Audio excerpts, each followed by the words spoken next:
না, তোমার পক্ষে কিছুই অসঙ্গত নয়, কিন্তু আমার এখন একটু কাজ আছে সুরেশ, একবার বাইরে যেতে চাই।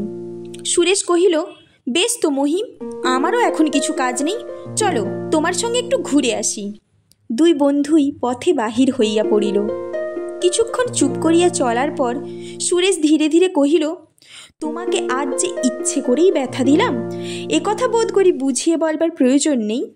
মহিম কহিল, না। সুরেশ তেমনি মৃদুকণ্ঠে প্রশ্ন করিল, কেন দিলাম মহিম?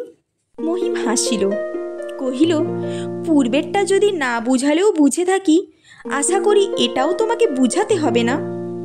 তাহার একটা হাত সুরেশের হাতের মধ্যে ধরা ছিল।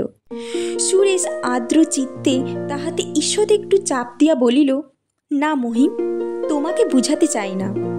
সংসারে সবাই ভুল বুঝতে পারে, কিন্তু তুমি আমাকে ভুল বুঝবে না। তবুও আজ আমি তোমার মুখের উপরেই বলছি, তোমাকে আমি যত ভালোবেসেছি তুমি তার অর্ধেকও পারোনি। তুমি গ্রাহ্য করো না বটে, কিন্তু তোমার এতটুকু ক্লেশও আমি কোনো দিন সইতে পারি না। ছেলেবেলায় এই নিয়ে কত ঝগড়া হয়েছে, একবার মনে করে দেখো। এখন এতকাল পরে যার জন্য আমাকেও পরিত্যাগ করছো মহিম, তাকে নিয়েই জীবনে সুখী হবে, তা যদি নিশ্চয় জানতাম, আমার সমস্ত দুঃখ আমি হাসি মুখে সহ্য করতে পারতাম, কখনো একটাও কথা কইতাম না।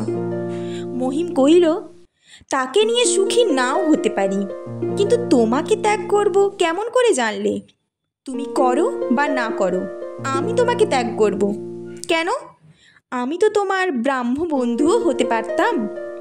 না, কোনো মতেই না।